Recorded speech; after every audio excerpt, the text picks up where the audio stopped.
Okay, today is 28th of July. We continue with the Nidana-samyutta.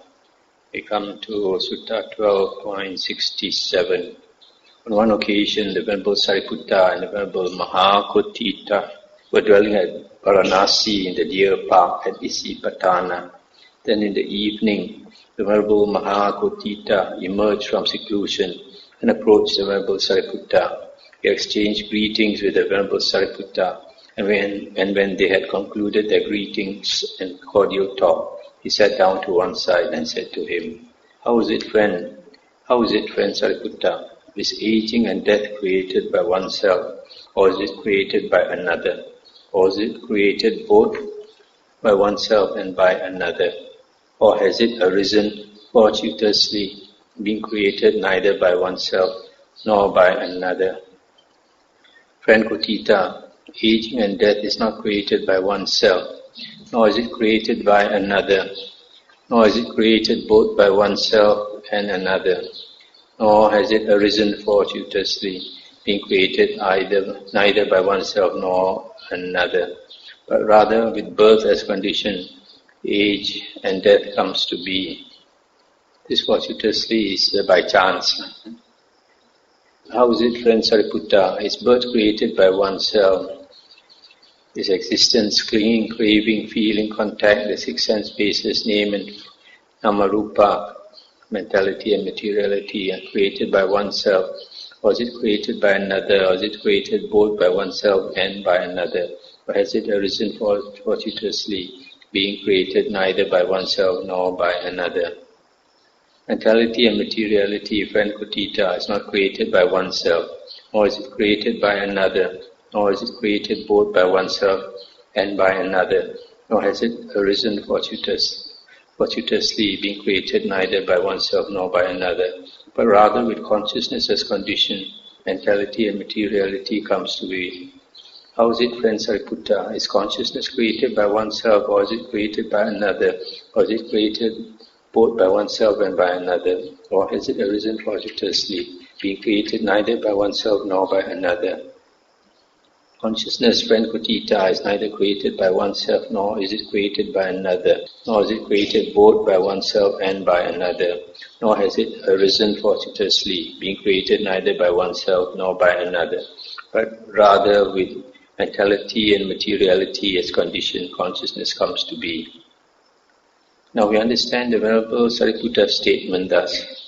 Mentality and materiality, friend Kotita, is not created by oneself, but rather with consciousness as condition, mentality and materiality comes to be. Now we also understand the Venerable Sariputta's other statement thus.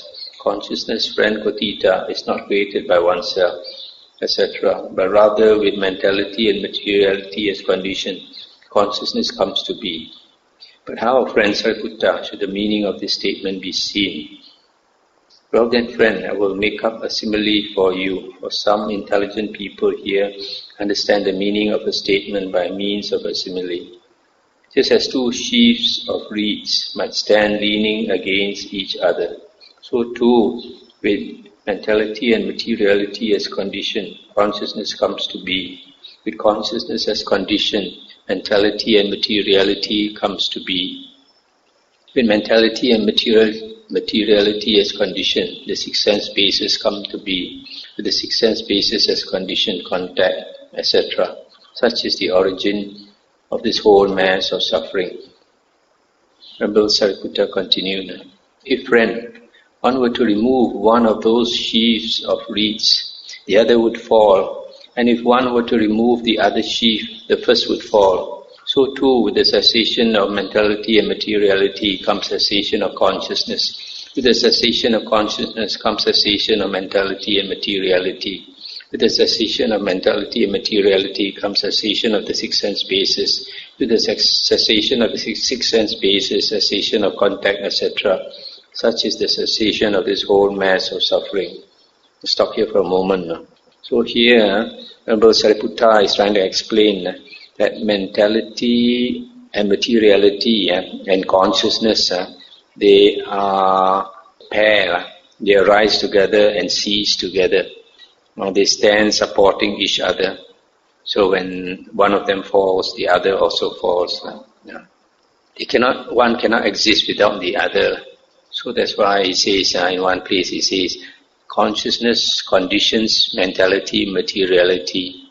And on the other hand, he also says that mentality, materiality conditions consciousness. So you can say it in either way.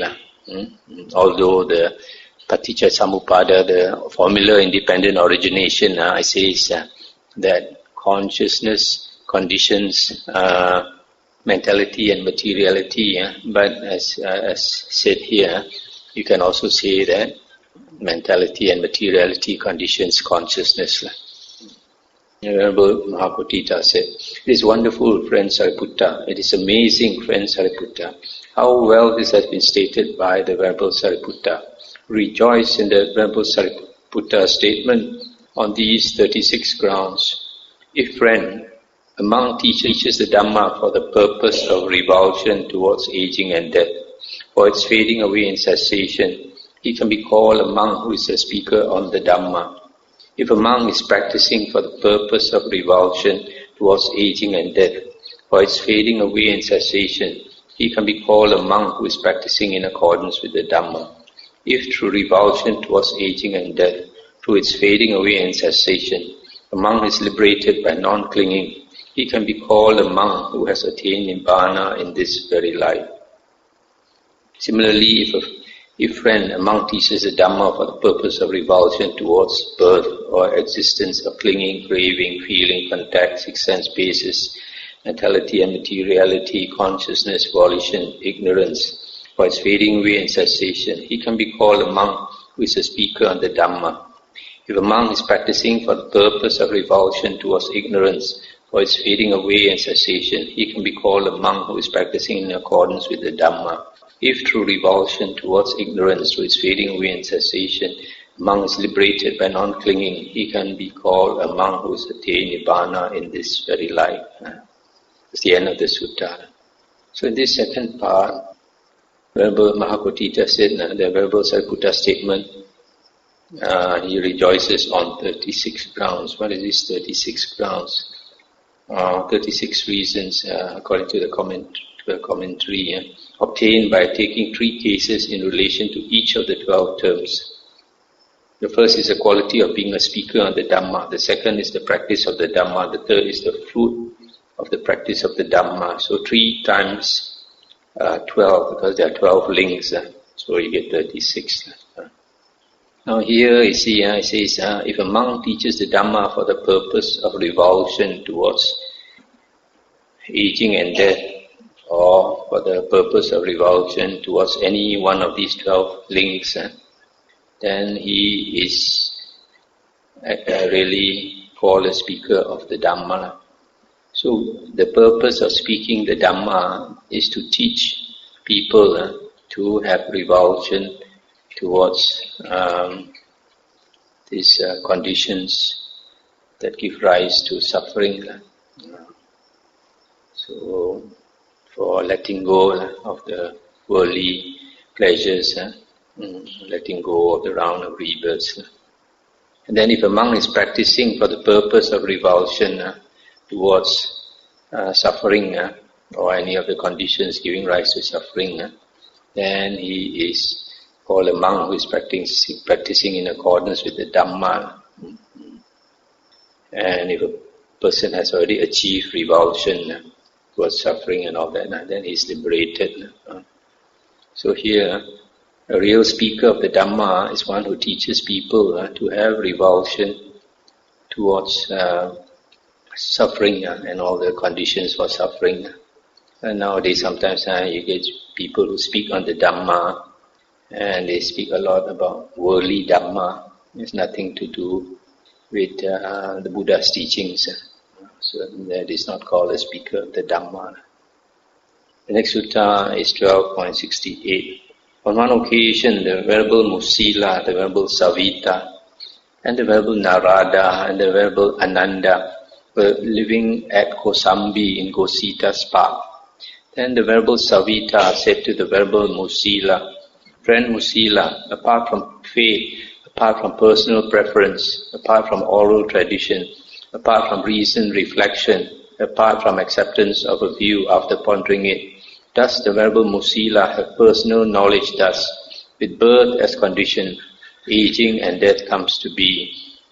And he said, Friend Samyutta, apart from faith, apart from personal preference, apart from oral tradition, apart from reason, reflection, apart from acceptance of a view after pondering it, I know this, I see this, with birth as condition, aging and death comes to be.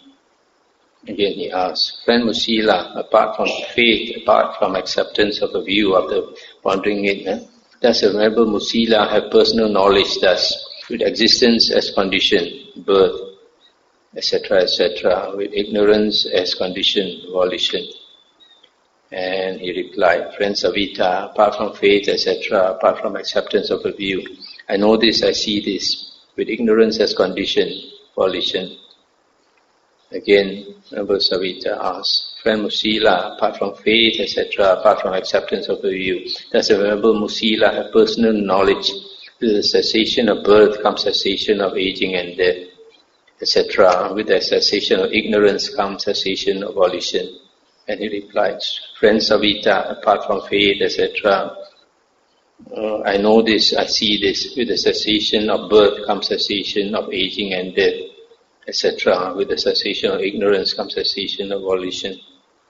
Friend Musila, apart from faith, apart from personal preference, apart from oral tradition, apart from reason, reflection, apart from acceptance of a view, after pondering it, does the Venerable Musila have personal knowledge thus?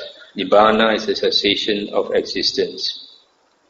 And he replied, Friend Samyutta, apart from faith, apart from personal preference, apart from oral tradition, apart from reason, reflection, apart from acceptance of a view after pondering it, I know this, I see this. Nibbana is the cessation of existence. And then Venerable Samyutta said, then the Venerable Musila is an Arahant, one whose asavas are destroyed.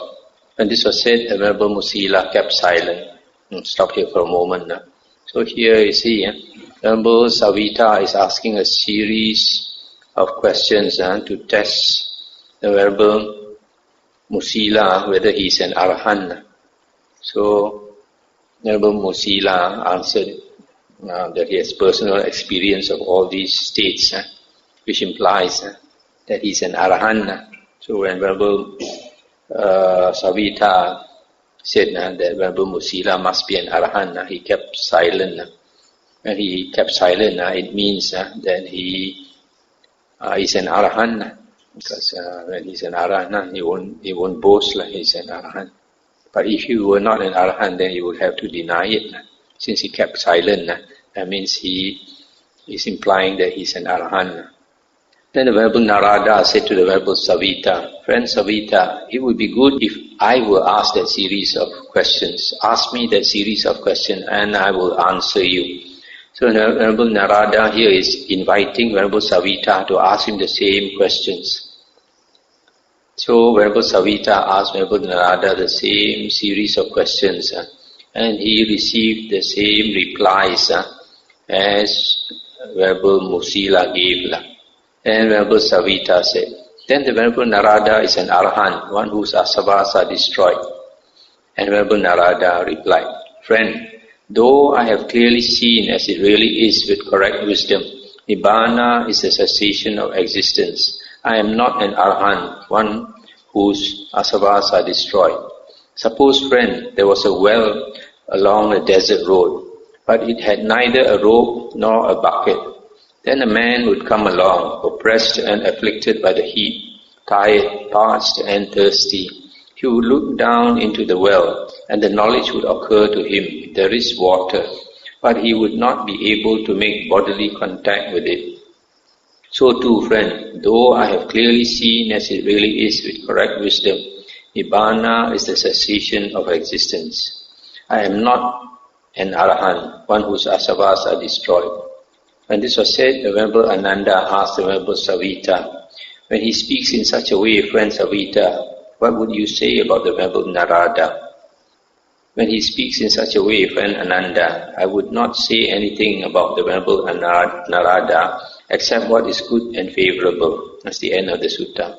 So here, Venerable Narada, although he says he's not an Arahant, but he has seen with wisdom, Nibbana is the cessation of existence and the other conditions.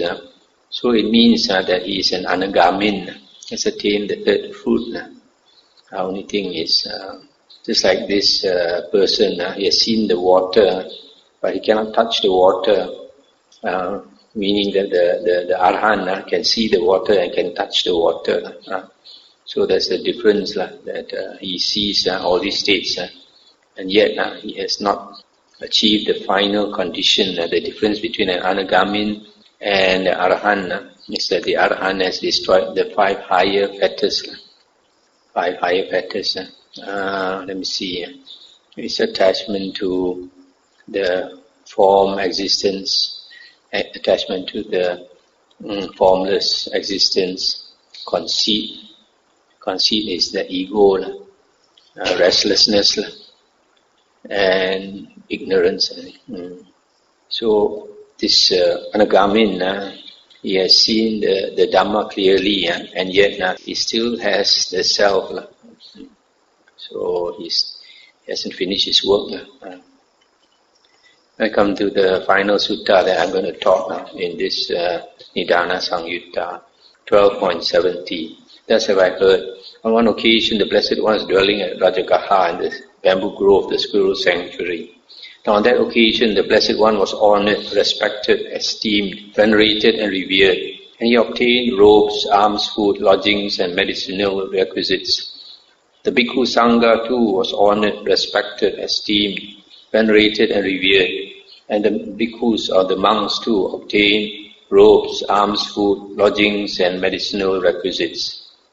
But the wanderers of other sects were not honored, respected, esteemed, venerated and revered, and they did not obtain robes, alms, food, lodgings and medicinal requisites. Now on that occasion the wanderer Susima was residing in Rajagaha along with a large company of wanderers. Then his company said to the wanderer Susima, "Come friend Susima, lead the holy life under the ascetic Gautama, master his Dhamma and teach it to us.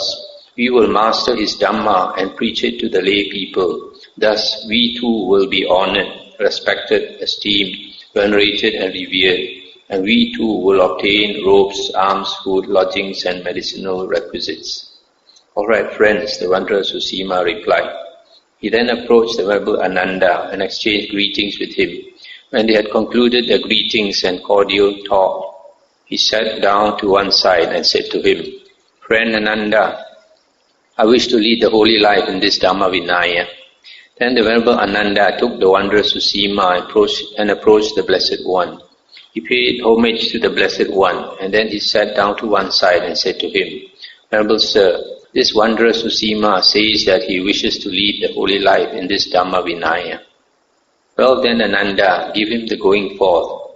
The wanderer Susima then received the going forth and the higher ordination under the Blessed One.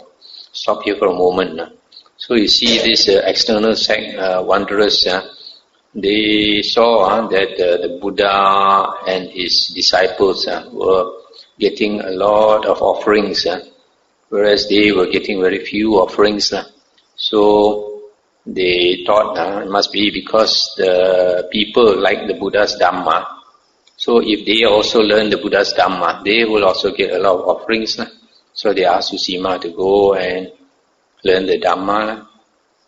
Now on that occasion, a number of monks had declared final knowledge in the presence of the Blessed One, saying, "We understand, destroyed is birth, the holy life has been lived.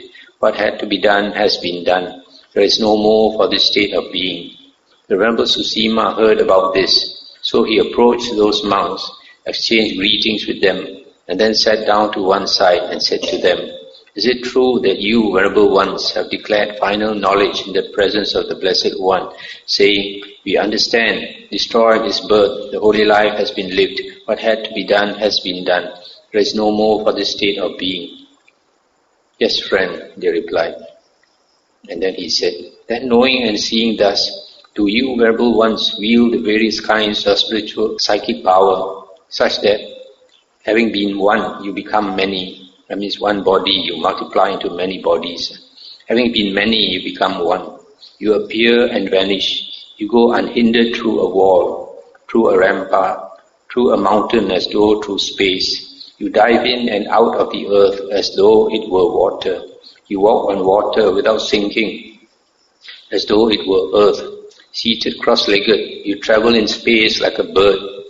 With your hand you touch and stroke the moon and sun, so powerful and mighty. You exercise mastery with the body as far as the Brahma world.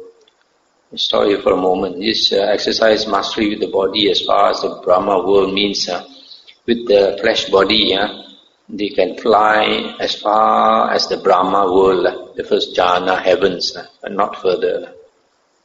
And then they replied, no friend. In other words, they don't have all this psychic power.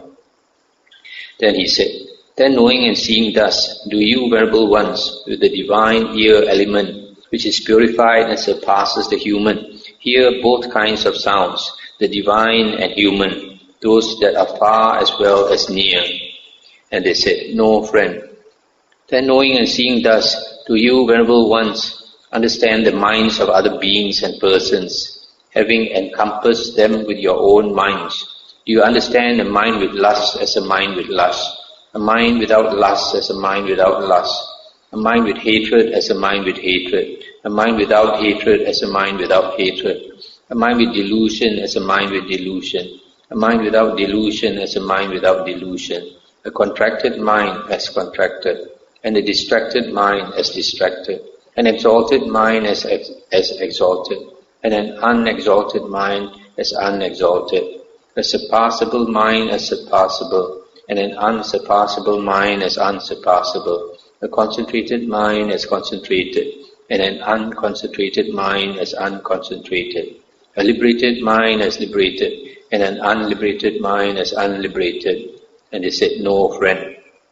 So here, he is asking them, if you don't have all the various types of psychic powers, you have the divine ear, the heavenly ear, surely. And they said, no. Then he said, if you don't have, then maybe you have the ability to read other people's minds. And they also said, no.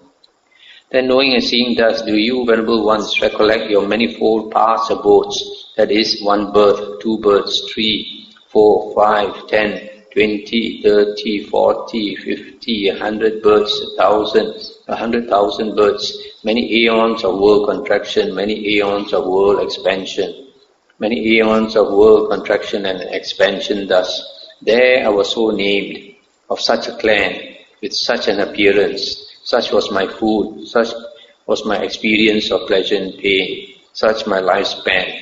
Passing away from there, I was reborn elsewhere, and there too I was so named, of such a clan, with such an appearance, such was my food, such my experience of pleasure and pain, such my lifespan. Passing away from there, I was reborn here. Do you thus recollect your manifold past abodes with their modes and details? No, friend, they replied. So he's asking them whether they can see their past lives, and still they say no. Then knowing and seeing thus, do you, venerable ones, with the divine eye which is purified and surpasses the human, see beings passing away and being reborn, inferior and superior, beautiful and ugly, fortunate and unfortunate, and understand how beings fare on in accordance with their karma? Thus, these beings who engaged in misconduct of body, speech and mind, who reviled the noble ones, the Aryans, held wrong view, and undertook actions based on wrong view, with the breakup of the body after death, have been reborn in a state of misery, in a bad destination, in the nether world, in hell. But those beings who engaged in good conduct of body, speech or mind, who did not revile the noble ones, who held right view, and undertook action based on right view, with the breakup of the body after death, have been reborn in a good destination, in a heavenly world. Thus with the divine eye which is purified and surpasses the human, do you see beings passing away and being reborn, inferior and superior, beautiful and ugly, fortunate and unfortunate, and understand how beings fare on in accordance with their karma? No, friend. So here he's asking them whether they have the divine eye, heavenly eye, and they said no. How come he's asking all these questions? Probably because one of the reasons the Buddha and the disciples have become so famous and receive so much support is because people know they have all these psychic powers. And then he said, then knowing and seeing thus, do you, Venerable Ones, dwell in those peaceful deliverances that transcend forms, the formless attainments, having touched them with the body? And they said, no, friend. Let's stop here for a moment. So here, the last part is asking whether they have attained the states of meditation, where the formless attainments, that means they have passed beyond form, the arupa jhana, they have attained the arupa jhanas, meaning the base of boundless space, the base of boundless consciousness, the base of nothingness, the base of neither perception nor non-perception. These are the 4 arupa jhanas, which are the very high states of meditation. And they also said no. And then he said, here now, Venerable Ones, this answer and the non-attainment of those states, how could this be, friends? And they said, we are liberated by wisdom, friends Susima. And he said, I do not understand in detail, friends, the meaning of what has been stated in brief by the Venerable Ones. It would be good if the Venerable Ones would explain to me in such a way that I could understand in detail what has been stated in brief. And they said, whether or not you understand, friends Susima, we are liberated by wisdom. Stop here for a moment. So here he's asking them, you all claim that you have attained the goal of the holy life. You have become liberated from the round of rebirths and all that. But how is it when I ask you all these states, psychic powers and all that, you say you don't have all these? Then they said, that's because we are liberated by wisdom. And then he asked them to explain, and they refused to explain.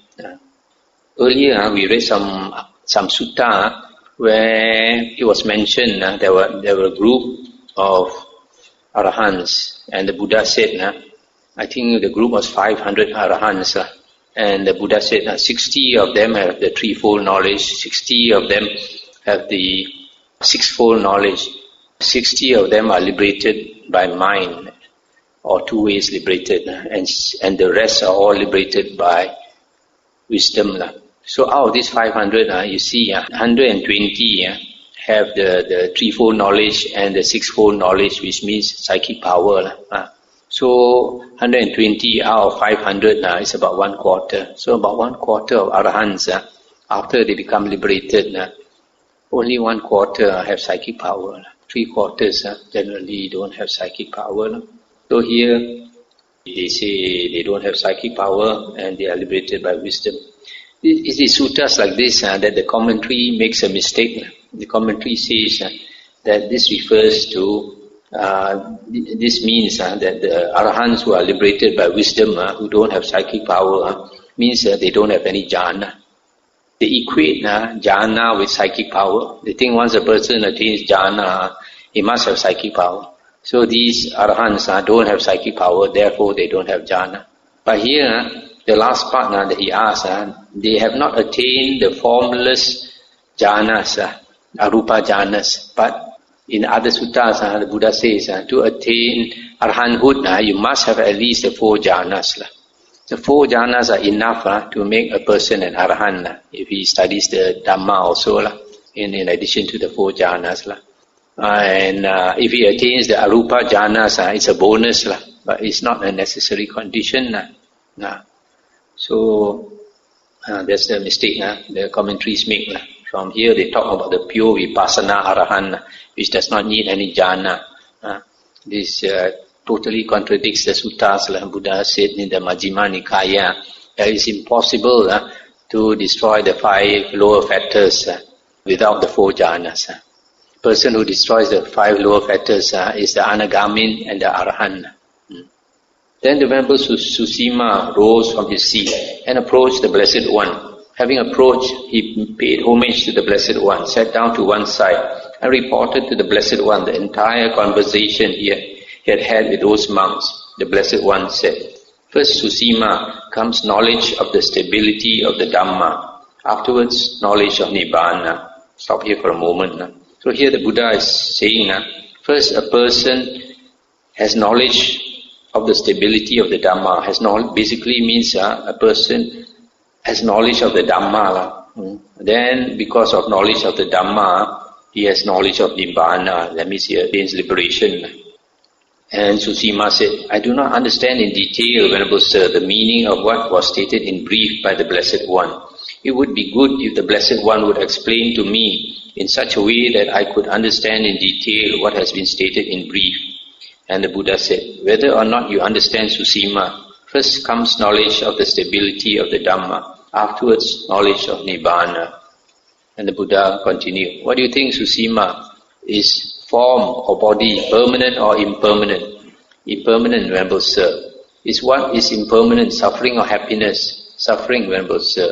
Is what is impermanent suffering and subject to change, fit to be regarded thus? This is mine, this I am, this is myself. No, Venerable Sir. Similarly, is feeling permanent or impermanent? And he answered as before. Is perception permanent or impermanent? Is volition permanent or impermanent? Is consciousness permanent or impermanent? He answered all in the same way. Impermanent, Venerable Sir. Is what is impermanent suffering or happiness? Suffering, Venerable Sir. Is what is impermanent suffering and subject to change, fit to be regarded thus? This is mine, this I am, this is myself. No, Venerable Sir. Stop here for a moment. So here the Buddha is teaching him some Dhamma. The Buddha is asking him about the 5 aggregates, body, feeling, perception, volition and consciousness. Which these 5 things are basically body and mind, which we take to be the self, or as belonging to the self, or the self is in these 5 aggregates, or the 5 aggregates are in the self. So the Buddha is trying to make him see that these 5 aggregates which we take to be the self is impermanent. So it is suffering and it's not fit to be regarded as I or mine. Then the Buddha continued, therefore Susima, any kind of form whatsoever, whether past, future or present, internal or external, gross or subtle, inferior or superior, far or near, all forms or bodies should be seen as it really is with correct wisdom thus. This is not mine, this I am not, this is not myself. So here when we talk about all forms, means our body, whether our body now or body in the past or our bodies in the future, or the bodies that we take to be mine, like my husband, my wife, my children, my parents and all that. The Buddha said, all this you should see with wisdom. This is not mine, this I am not, this is not myself. Similarly, any kind of feeling whatsoever, any kind of perception, any kind of volition, any kind of consciousness whatsoever, whether past, future or present, internal or external, gross or subtle, inferior or superior, far or near, all of these aggregates should be seen as it really is with correct wisdom thus. This is not mine, this I am not, this is not myself. Seeing thus Susima, the instructed noble disciple experiences revulsion towards form, revulsion towards feeling, revulsion towards perception, revulsion towards volition, revulsion towards consciousness. Experiencing revulsion, he becomes dispassionate. Through dispassion, his mind is liberated. When it is liberated, there comes the knowledge. It is liberated. He understands, destroyed is birth, the holy life has been lived. What had to be done has been done. There is no more for this state of being. So here the Buddha makes him understand this Dhamma. And then the Buddha continued. Do you see, Susima, with birth as condition, aging and death comes to be? Yes, Venerable Sir. Do you see, Susima, with being as condition, birth? And he says yes. Do you see with clinging as condition, existence, etc., with contact, with 6 sense bases, etc., with ignorance as condition, volition comes to be? And he says, yes, my good sir, to all of this. Do you see, Susima, with the cessation of birth comes cessation of aging and death? Yes, my good sir. Do you see, Susima, with the cessation of being comes cessation of birth? Yes.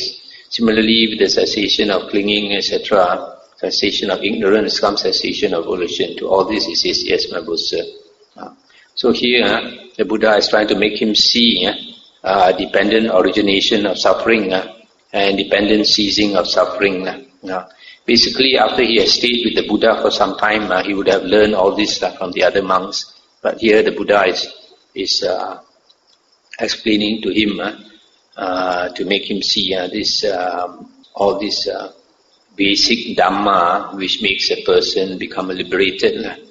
And then the Buddha said, knowing and seeing the Susima, do you wield the various kinds of spiritual power, such that having been one, you become many, etc., etc., and exercise bodily mastery as far as the Brahma world. So here the Buddha is saying, since you understand all this Dhamma, then do you have all these various types of psychic power? You call psychokinesis. And he says, no, Venerable Sir. Then knowing and seeing the Susima, do you with the divine ear element which is purified and surpasses the human, hear both kinds of sounds, the divine and human, those that are far as well as near? And he said, no, Venerable Sir. Then knowing and seeing the Susima, do you understand the minds of other beings and persons, having encompassed them with your own mind? No, Venerable Sir. Then knowing and seeing the Susima, do you recollect your manifold past abodes with their modes and details? No, Venerable Sir. Then knowing and seeing the Susima, do you with the divine eye which is purified and surpasses the human, see beings passing away and being reborn, and understand how beings fare on in accordance with their karma? No, Venerable Sir. Then knowing and seeing the Susima, do you dwell in those peaceful deliverances that transcend forms, the formless attainments, having touched them with the body? And he said, no, Venerable Sir. And then the Buddha said, hear now, Susima, this answer of yours and the non-attainment of those states. How could this be, Susima? So let's stop here for a moment. So the Buddha is repeating exactly what he said earlier. He asked the Arahants, since they have understood the Dhamma and become liberated, how come they don't have all the psychic powers? So the Buddha is also making him understand that having understood all this Dhamma, why is it that you also don't have any psychic power?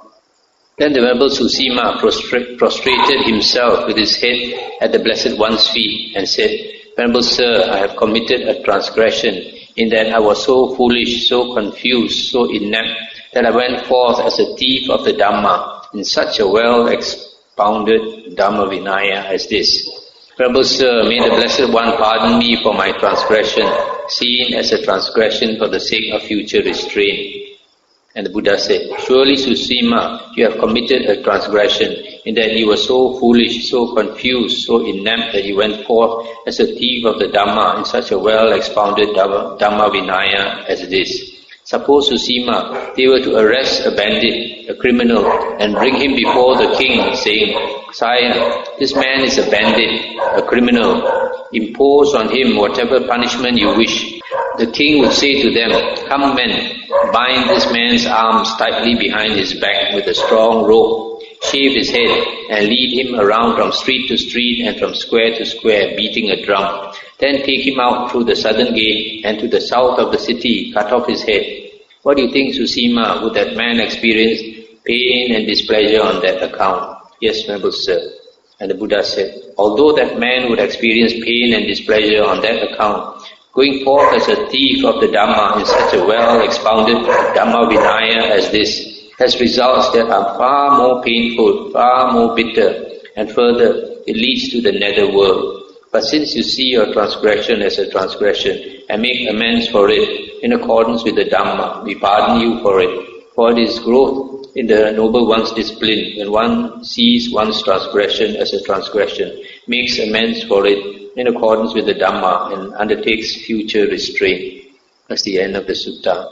So here you see, this Susima, having learned the Dhamma, he realized that he did something very wrong, and he asked for forgiveness. So he understood that when a person sees the Dhamma, it's not necessary that he has all these psychic powers. But you see, for him to confess to the Buddha shows that he has understood the Dhamma, shows that I believe he has at least attained stream entry. So having attained stream entry, and realized how good the Dhamma is. Then only he admitted to the Buddha. You see, there he says, I have committed a transgression in that I was so foolish, so confused. I went forth as a thief of the Dhamma in such a well-expounded Dhamma Vinaya as this. So he realized that the Buddha's Dhamma Vinaya is so perfect, so good, and he is so bad.